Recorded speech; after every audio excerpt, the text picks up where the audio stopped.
There had been another disappointing report this week on the state of American education. Basically, it says the country is still not serious enough about improving the quality of education so that our children will be better prepared for the next century.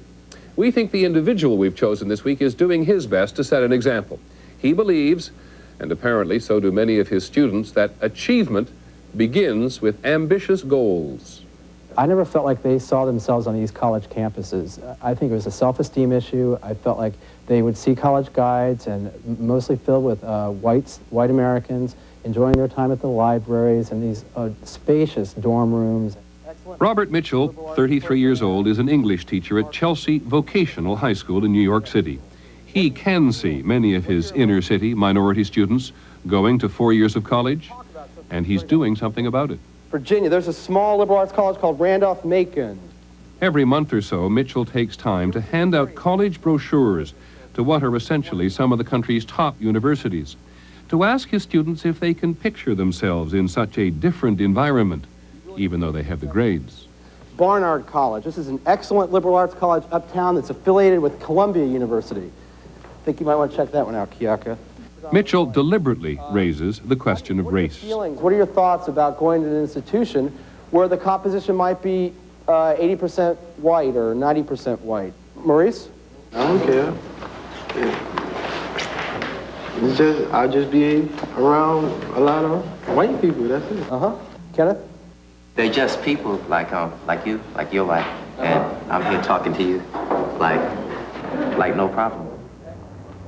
Robert Mitchell makes a difference by encouraging his students to go beyond the cliches of black and white, to see that they can make the jump from vocational school to university. Two of his former students are now at DePauw.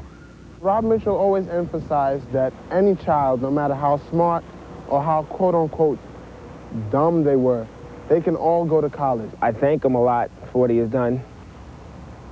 And coming from an inner city school,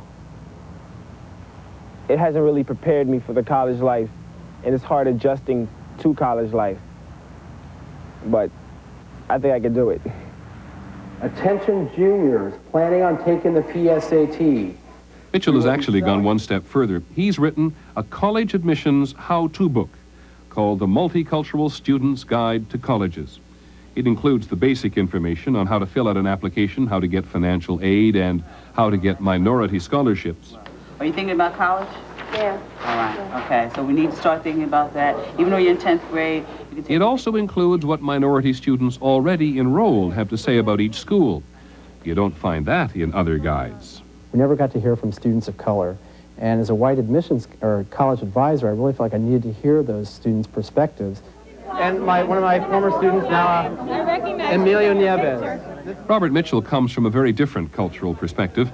At a party for the launch of the book last night, relatives flew in from the Midwest, where Mitchell was born and raised. Thanks to his mother, he says, he was always raised to identify with the underdog. Upon this hint I spake. She loved me for the dangers I had passed. This morning, Mitchell was back in the classroom teaching Othello to his inner city students. And Othello is about ready to give one of the most memorable, one of the most beautiful speeches in the play about his love for Desdemona. Robert Mitchell has reason to be encouraged.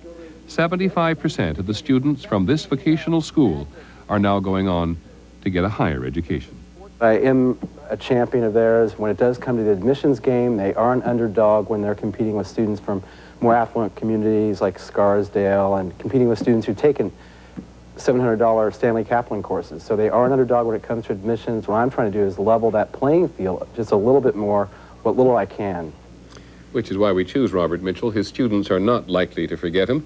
And as he works in his modest way to have his students see and be seen as scholars, not merely minority students, he makes a lot of parents grateful as well. That's our report on World News Tonight. I'm Peter Jennings. 2020 later. Have a good weekend. We'll see you on Monday. Good night.